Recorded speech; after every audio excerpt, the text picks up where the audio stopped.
Begin today the Gemara on Daf Kuf Samach Gimel Amud Beis, 2 lines up from the bottom of the Amud. So the Gemara here brings back a statement that was mentioned before in the name of Rav regarding a shtar. Gufe, this is the halacha mentioned before from Rav. Omar Rav, shtar haba hu ve'edav ala machak. If you have a shtar that you see that both the shtar itself, the information written on the shtar, and also the signatures, they're both written on a document that was erased before. Kasha. It's going to be kasha. There's no issue over here. If both are erased, so then, just like if you write on a blank document, so it's kosher. If you see that this document was once used before and it was erased and you wrote on it again and you signed in it, there's nothing to be concerned about.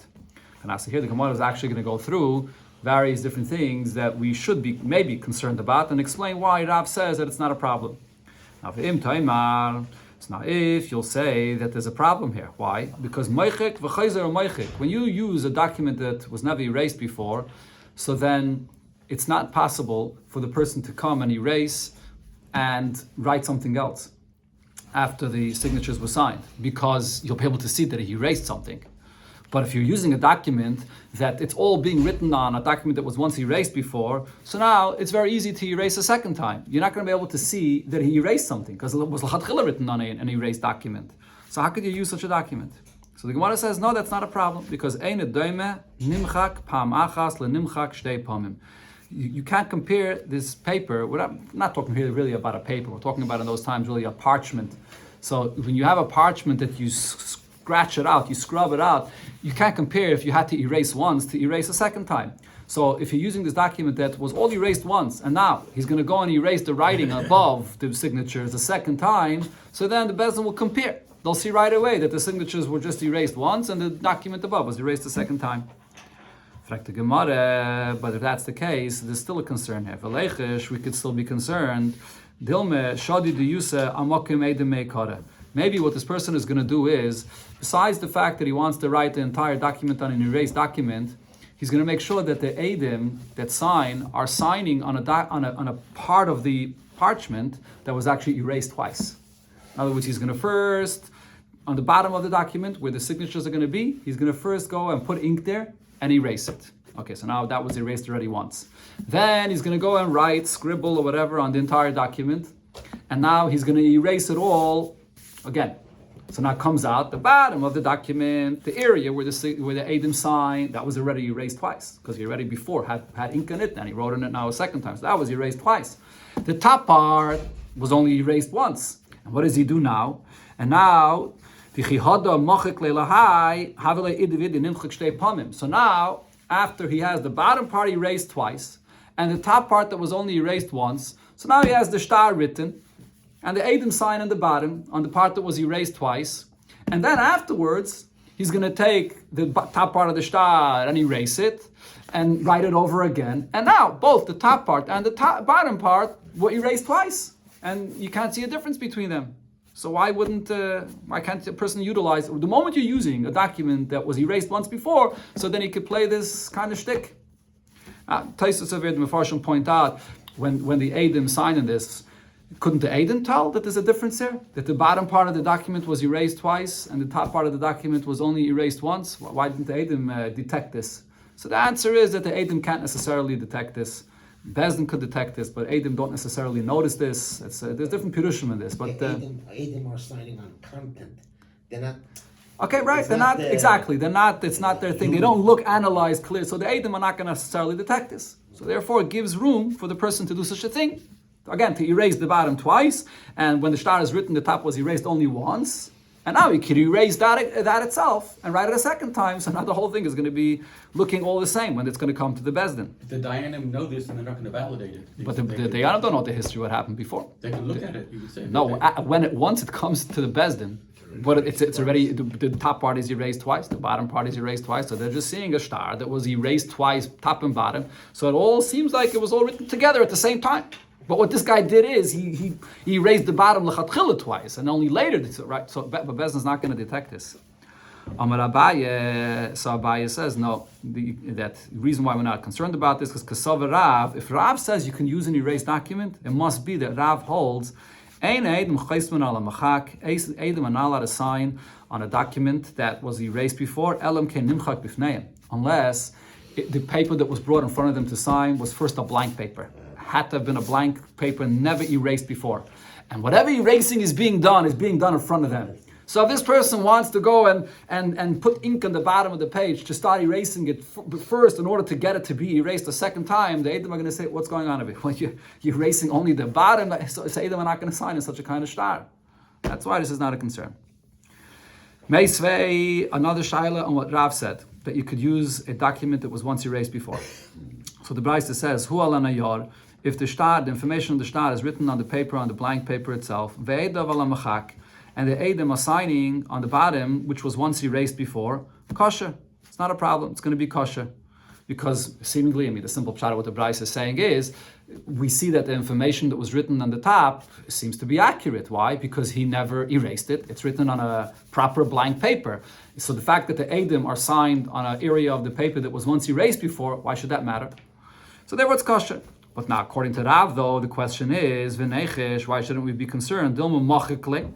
He's going to erase the information of the shtar on the top, and because of my boy, and he's going to write now there whatever he wants.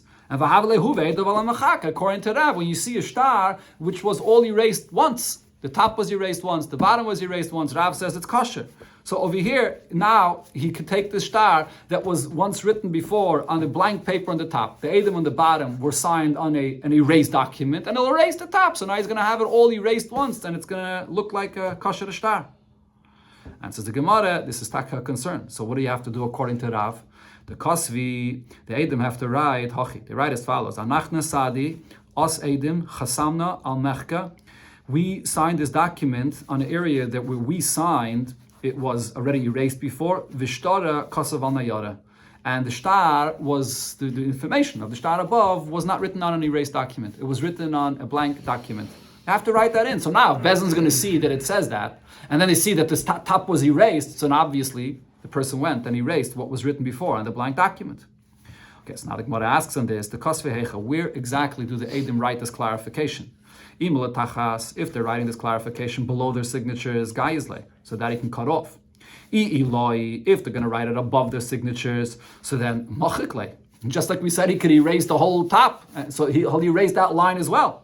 So what's the gain of writing this line? And says the Gemara, the Kosvi being Sada Lasada. The only place where they can write this is between one signature and the next signature. In between, you stick in this line, and there you can't erase it in the in between. And that's why, in such a case where the document is written on a blank, and the information is written on blank, and then the bottom, the signatures, is written on a erased part, it's not going to be a problem because they clarify that this is the way it was written, and we're not concerned that he's going to erase the top. If they erased it by the between line, they'll see that's the second time erased. Yeah, I guess. Yeah, exactly. Won't be able to erase that in between.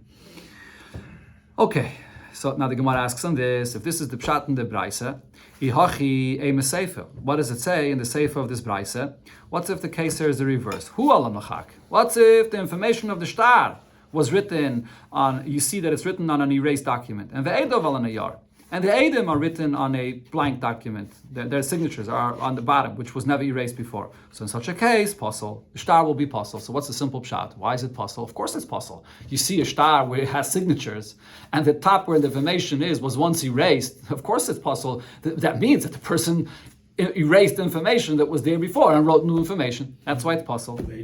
Simple. Oh, but now what the Gemara asks, didn't we just say that we're talking about where the Edom can write a clarification of what's going on with the shtar? So if so, am I pasul? So why in such a case should it be pasul? Hocha nami, here in this case as well, when the top part of the shtar is erased, so nichtavu, let the Edom sign and clarify. If we're going to see this clarification, we'll be able to trust it. Let them write Hachi as follows: Anachnos Sahadi Os Edom Chasamna al Nayara. We signed on the bottom of the shtar, which was blank, and the shtar al Mechke, and the top part of this shtar was once erased before. So we're not going to be. Should no reason to be concerned that this person erased it. The Edom are going to make that clarification that no, it was already erased before they signed it. So the Gemara says Hashtanami. So my Yomret, what are you going to say? What's the problem over here? The reason why this clarification of the Edom is not going to work is because even though the Edom are telling us that they signed in a blank document and the information above in the shtar was written on an erased document, but what if this person is going to erase it a second time? So that clarification is not going to help you. The person is going to say, yeah, it was erased. Look, and he's going to erase it a second time. But the Gemara says, but that's l'chayre, that's not a concern. Because you can't compare a document that was erased once to a document that was erased a second time. So once the Edom clarify that the information of the shtar was written on a document that was erased once, so if this guy's going to want to try to erase it a second time, that'll be detected. So again, the question remains, why does the Brisa say that if the signatures are on the blank on the bottom and on the top part is on an erased part, there's a concern here? Why is there concern? Just make a clarification and that's it. Says the Gemara, there actually is a concern that he's going to erase it a second time. We said it could be detected. Not always. Says the Gemara, Hanin Mili, when will something that is erased a second time be detected? If the Eidim are signed on a part of a document that was erased. And what this means is, when you have on the same document, the signatures in the bottom, which are on a part of the document that was only erased once, and then the top part of the shtar was erased a second time, because of when you compare the two parts of the document, that's why you could detect it. Just looking at a document, if I bring you a document and I ask you, was this erased once or twice? You're not going to be able to detect that. But if on the same document, there's a part that was erased once, and there's a part that was erased twice, then the difference is the reason you could detect it. So in a case where the Edom on the bottom are signing on a part that was erased once, and the top was erased twice, that makes it possible to detect. But if the Edom on the bottom are signing on a part of the document that was never erased before, it was in a blank paper, lo yediyah, then it's impossible to detect the top part where it is erased, whether it was erased once, it was erased twice. So therefore, to write a clarification that the Edom will write that the top part was erased, not going to help, because the person could erase it a second time. Erase it or write a second time. Yeah, okay, so now, but the Gemara asks, so here we see the point that in order to detect something that's erased a second time, you need to be able to compare it to something else that was erased once. So the Gemara says, if so, there's still a eitzah. V'leisi migilta achrite, so bring another document. And v'limchog, bring another document, write on it, and then erase it, and v'ledami. Compare what's erased in the other document once to what's erased in this document twice. Even if you can't compare it to the bottom of the shtar here, because the Edom are written on a blank paper that was never erased, but compare it to another shtar. Says the Gemara, you can't do that because ledomi mechke the homegilta lemechke the homegilta. To compare two different parchments, you can't compare. Because you can't compare the quality of one parchment to the quality of another parchment. One parchment is a little thicker, one parchment is a little bit thinner. So this eitzah to compare one to another is not going to work. The Gemara, so if so, we still have an eitzah here to compare it to in this document itself. How? So the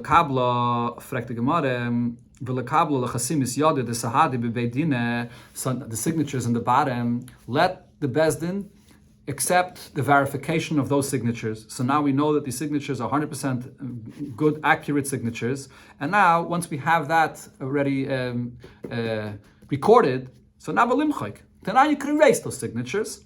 And now, once you erase those signatures, now v'ledami. So now you have on the same document the bottom, which was erased once, and then you'll be able to compare to see if the top was erased once or twice.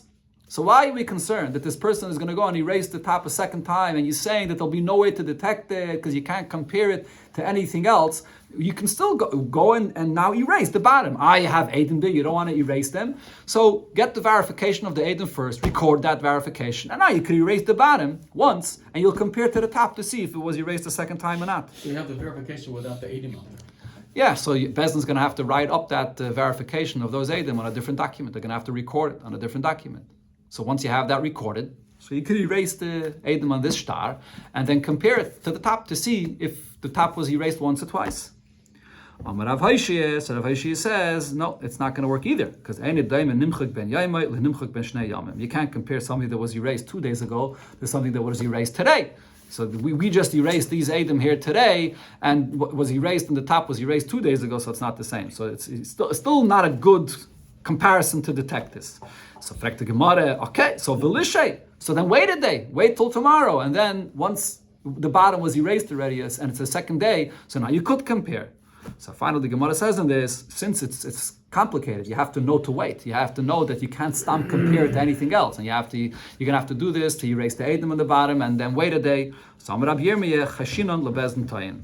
For this, we're concerned for a bezdin that might make a mistake and might not know how to compare, might not know how to detect this. So therefore, anytime you see a star that the Eidim are signed on a blank paper that was never erased, and the top was once erased before, even if you're going to put in a clarification, the Eidim are going to write a clarification that it was erased before, it's not going to be good. It's possible it'll erase it a second time, and the bezdin is not going to have the proper method, is not going to know 100% how to detect this. It's going to cause a problem. Okay, now the Gemara goes back to what it said in the Mishnah in the beginning of the Pedic, going back to the case of the shtar makusher, this unique shtar, the shtar that's tied closed. So there in the Mishnah it said, Reb Chanina ben Gamliel and makusher. So what was the lashon of the Mishnah said? So the Mishnah said that the witnesses on this tied document, they don't sign inside. They sign me'achayrav behind. We had two opinions about this, exactly where they sign. But on that, Reb Chanina ben Gamliel said, makusher shekosvu edav mitaychay. If this tied shtar, if the Edom signed inside of it, kosher. It's going to be kosher. Why? Because this shtar kosher that the Edom now signed inside, so you can use it now as a regular shtar, since the signatures are inside. That was Reb Chanina ben Gamliel. Says the Gemara, Hey Shiv Rabbi Ledivri Reb Chanina ben Gamliel. Rabbi asked, and what Reb Chanina ben Gamliel said, how could you take a shtar kosher and turn it into a shtar poshet, into a regular shtar? And here, Rebbe is going to point out that there's something about the date of the shtar that's different in a tied shtar and in a regular shtar. So if the date is different, you can't ever turn it into a regular shtar. So why is the date different? Because the date that's written into a shtar is not the same in the regular shtar and in the tied shtar. So in those times, the minig was that the date that they wrote on a shtar, it wasn't the date in the calendar. It was the date of the king that was ruling at that time. Was it the first year of the king, the second year of the king? So here's the difference. That pashut in a regular shtar, malach shana, if the king is a king just for 1 year, so ma'anan shana. So they write the date in the shtar, that this money was borrowed in the first year of the king. Shtayim, if it was the second year of the king, so ma'anan shtayim, you write into the shtar accurately the way it is, that it's the second year of the king. However, by a mokusher, you write different. By a tied shtar, malach shana, if it's only the first year of his rulership, ma'anan shtayim, you actually write that it's the second. Shtayim, if it's the second year, ma'anan gimel, you write that it's his third year. Now, why would they do that? The Gemara is soon going to say that was the minig in those times, b'chlal by a king, that even when it was just the first year of the king, in order to sort of give covet to the king, they would write, he's already a king for 2 years. So that's how they would write b'chlal by the goyim. They would, in the first year, they would say that he's already a king for 2 years.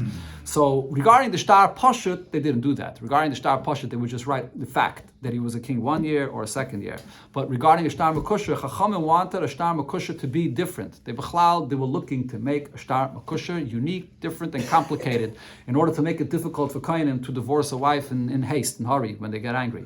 So therefore they were masakin also regarding the date, that it should be written like the way people in those times would refer to a king. That in the first year they would refer to him, he's already ruling for 2 years, and in the second, 3 years. So the date is different. The date is the later year, basically. So if so, what happens if you're going to take a shtar with the date of a mekusher and not turn it into a shtar poshet? If this is a document of a loan, there could be a problem here. And the Gemara is going to spell out how this problem will play out.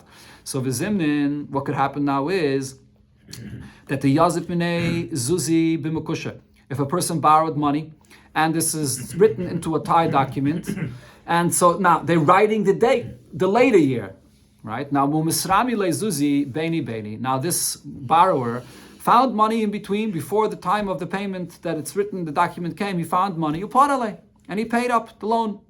Now, v'amale, he tells the lender, havli shtarai, give me back the shtar. I paid you the loan, so let me take back the shtar, so you're not going to use it again to collect money from me. V'amale, and the lender tells him, I'm sorry, irchasli, I lost the shtar. So he's avoiding giving him back the shtar. And instead, what does he do? V'kosav le'tavra, he writes for the borrower a receipt that he paid. He already paid the loan. And then, v'chimati zimnei, and then when the time of that's written into this document comes, what does he do? Mashvile poshet. Now he takes this shtar out, and he changes the shtar from being a tied document, a shtar makusher, to being a regular shtar. And v'amalei, and he tells him that hani hashta de yasvis binoi, that this is over here a new loan that you borrowed from me, and you owe me money. There's a different date, and you owe me money here from a later date. What you paid before is something else, and now this is a different date that you owe me money for this. You can't see that you Huh? you can't see that you opened up the shtar makusha. I guess not. I guess it's tied with a little string or whatever it is. It's sewed, closed, and you can't tell.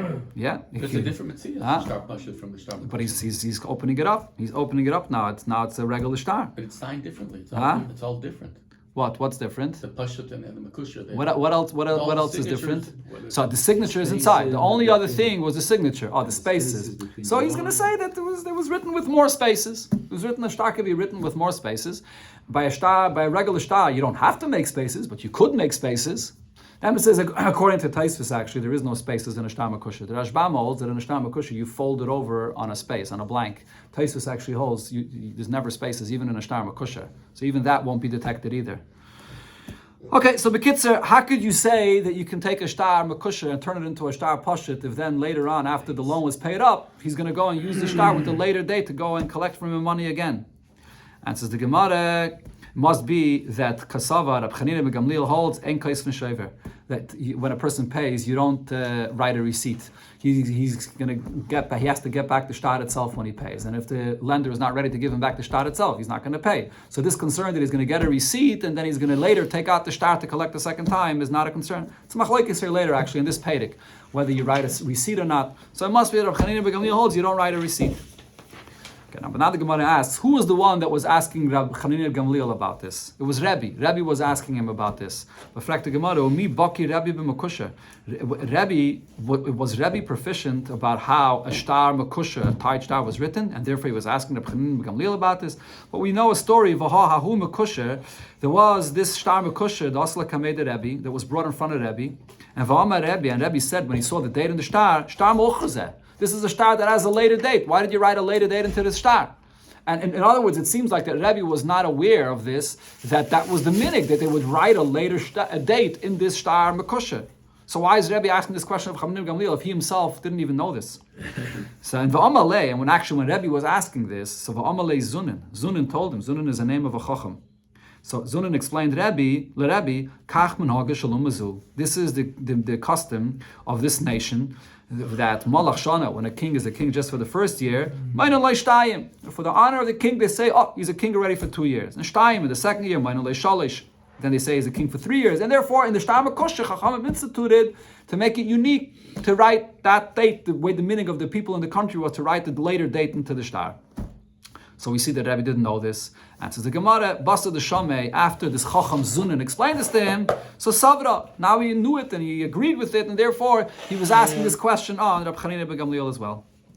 Now the Gemara brings another story regarding the date in a shtar. According to the Rashbam, this is actually not talking about a shtar makosher, this is talking even about a regular shtar. Ahu shtarad av Kosev Bey, there was a shtar that the date was written in it, and again, as I said, they wouldn't write the date in the calendar, they would write the date of the king. So they wrote in the shtar, B'shnas Ploini Archan, that in the year of so-and-so, the king, and Pliny, the name of whoever this king is, Archan. And the term that they used regarding his kingship, his rulership, was the word Archan. So now, what does this word Archan mean? Archan means that he rules. But which year, though? Does it mean the first year of his rulership? Does it mean the second year of his rulership? They didn't specify which year it was. So what do we do with such a date? Rab Chanina says, Yivdak Eimesai Amad Archan Ba'archanusei. They should go and check and see this king when he began his rulership, and the shtar was written in the first year. The term Archan refers to the first year of his rulership. How do we know? Frek the Gemara v'dilme, maybe the term Archan means something else. Archan maybe means the Arich, long, the Arich Malchusei, that it's already later and longer into his rulership. Rav Aishia says, no. This is the custom of this nation, this people. Shan Rishayna, the first year, Kaidan Lai Archan. The first year of his rulership is called Archan. That means 1 year. Shnia, the second year, Kaidan Lai Digun, is the second year. And then after that, whatever, the Gemara is soon going to say after that. But the point is that Archan means the first year. I'm not sure which language this is, if this is in Greek or in, maybe they have over there in the art school. I think maybe this is in which language? It's in Greek, yeah. So I think this the whole Gemara, we'll see, the Gemara is going to bring different expressions. So Archam, in the first year, this is in Greek, so we know that that's the first year. But for the Gemara, but we still can't know exactly when this is. If they didn't write a specific year and time, so then just writing the first year is not enough, because maybe Vidilme Iburi Abruhu, maybe this is a king that ruled once, and then he was removed, and v'hadarek mu, and then he was reinstated again, like a president. so when it says the first year, how do you know if it was the first year of the first rulership or the second?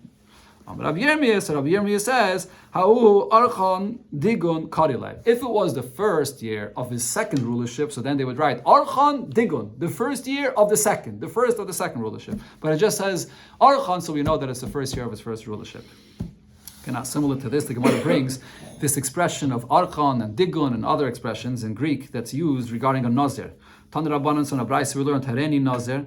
A person says, I am a nazir. Now, what's halacha by nazir? A person just says, I'm a nazir, and he doesn't say how long, how many, what. So a stam of a nazir is for 30 days. So he says he's going to be a nazir.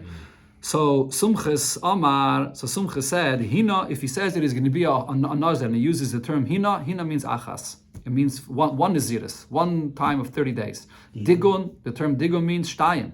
2 times be a nazir for twice 30 days. Trigun means gimel. That's 3. That's like that means 3. So therefore 3 times 30 days has to be a nazir. Tatrigun is arba, is 4, and pentagon is chamesh. Pentagon is 5. Here, this is where the Gemara brings this the source of this. I guess it's in Greek. That pentagon, the pentagon, right? That's where it comes from. Here it is.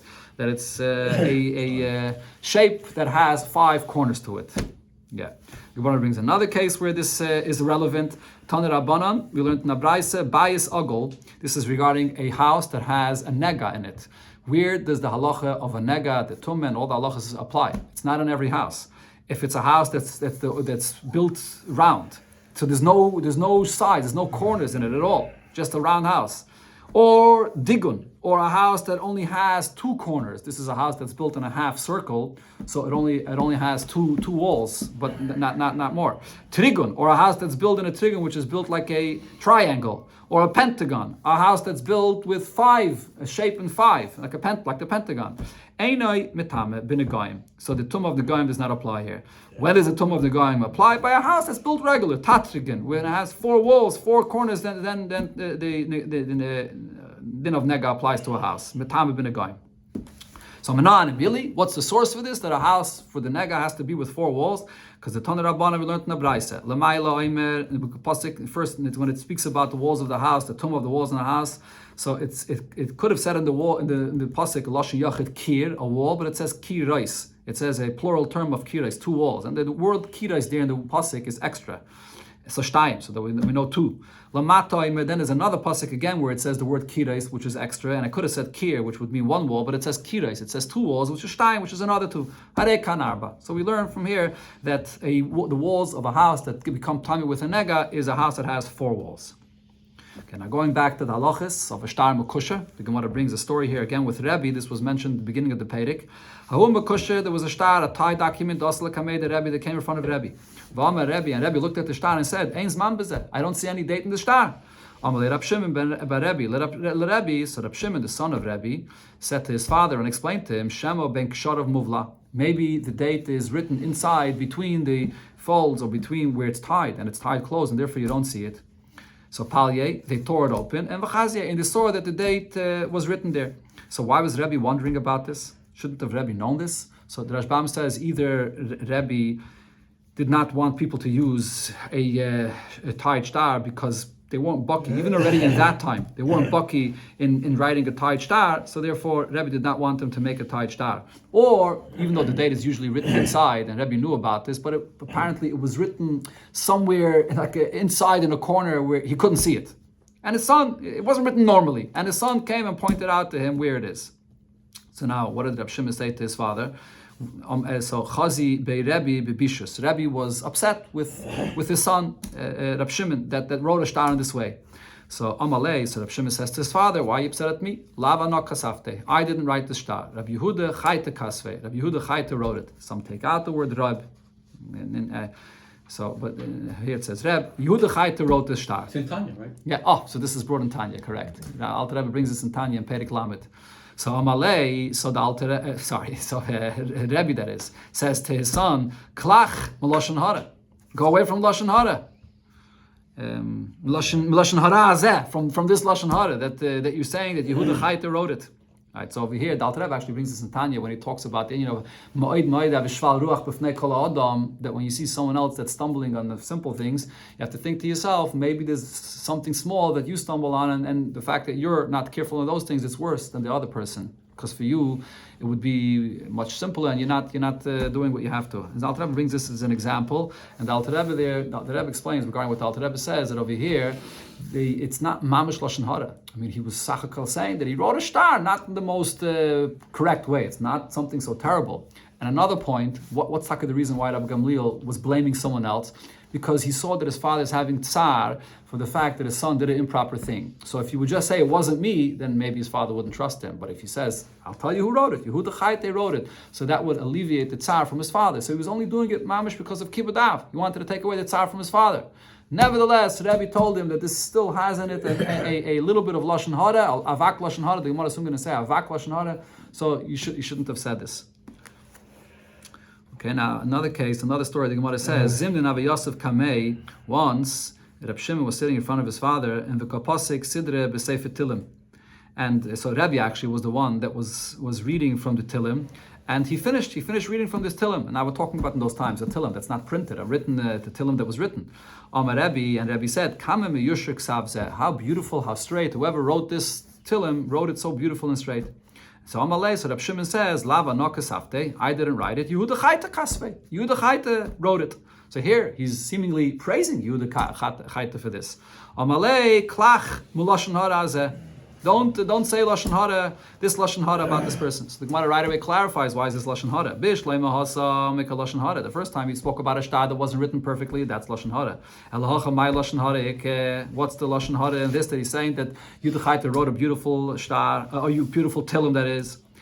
And says the Gemara mishum the Rav Dimi. It's based on what Rav Dimi said. The Tani Rav Dimi achod Rav Safra. Rav Dimi, the brother of Rav Safra, said lo oilam. A person should not even speak about the good things of his friend, to praise his friend, because you speak about another person, you're talking good things about him, you can come speak negatively about him. So there's actually different opinions in Rishonim about this that qualify what the Gemara says here. Some Rishonim say that it depends how you speak good about someone else. There's sometimes when you speak good about someone else and you krich too much into the kishkas, you speak too much, that will cause other people in the conversation to say negative things about it. But stam, in general, to praise another yid is okay, is a positive thing. And that's one shot Rishonim say. Other Rishonim say that if you're in a place and you're speaking to people in a conversation that you know that there are people that don't like that person and you're trying to praise in front of them, you know you're going to cause that eventually they're going to speak negative about him. So then you shouldn't. But stam, to come and praise a person, not in a case where there's a concern that it could lead to something negative being said about him, it's not a problem. Adarabah. The Rambam says in Hilchos Deis, that a person should speak the praise of another yid. Okay. Now let's finish off just this Indian here regarding Lashon Hara. Amar Rav Amram, Amar Rav, Shalish Averis, there's actually 3 Averis, that Ein Adam Nitzel Man B'chol Yom, that a person cannot save himself from them every day. Hirur Aveda, one is Hirur Aveda, the thoughts of an Aveda. The Alter Rebbe brings this in Tanya as well. Tanya Perik Yud Beis, which I think the Alter Rebbe brings that even by a Beinani, there's a hitter that comes from his heart, that because there's still a Ra inside of him, so the hitter comes up automatically, but then when it comes into his Mayach, he pushes it away, B'shtei Yadayim. But there is a hitter. The hitter is not, it comes from the heart. That's one. V'iyun tefillah. Another thing is iyun tefillah. The Rashbam says iyun tefillah means when a person is being mechaven and he expects, oh, because I was mechaven so much, so therefore the Eibishter has to give me and listen to me and beschar for what I was mispal b'kavana. Okay, so that's what's called iyun tefillah, when a person has this kind of expectation. And Taisus actually says, there's a few pshatim. Taisus says one of the pshatim that iyun tefillah means simple. When a person is davening and he has some machshava zara, he's not focusing on his davening 100%. That's iyun tefillah. And the lashon hara. And a person is also can't save himself from lashon hara on a daily basis. So on this, the Gemara asks, lashon hara salka daitach? You're going to say that every person is nichshal on lashon hara every day? Ella, says the Gemara, it doesn't mean literally lashon hara. Avak lashon hara, the dust of lashon hara. What's the dust of lashon hara? So the Gemara here is going to, the example of avak lashon hara. No, the Gemara here doesn't give an example. The Rashbam gives an example. If a person comes and says that person has the light open in his house and this time, you didn't say anything directly negative about him, but you sort of indicating that maybe he's at night, he's doing things privately and quietly when everyone is asleep. Or the other example, the famous example that the Mefarshim say is, a person says about someone, I can't tell you what so-and-so did. So he didn't say the Lashon Hara, but you're making it clear that there's something nish b'sei there. Amar Rav Yudah Amar Rav, Roiv begezel, most people will stumble upon gezel. And gezel is that's in business. Maso matan, the Rashbam says, that a person is not so honest and he thinks he finds a way how he can take money that's not really his. Umiyot ba'harayis, minority of people are nichshol in harayis, and va'akoil b'lashon hara, and everybody is nichshol in lashon hara. So again, the Gemara clarifies b'lashon hara sal kadaitach. Everybody is nichshol in lashon hara. Literally, says the Gemara, ela avak lashon hara. Avak lashon hara is something that everyone is nichshol in, so you have to be extra careful with this.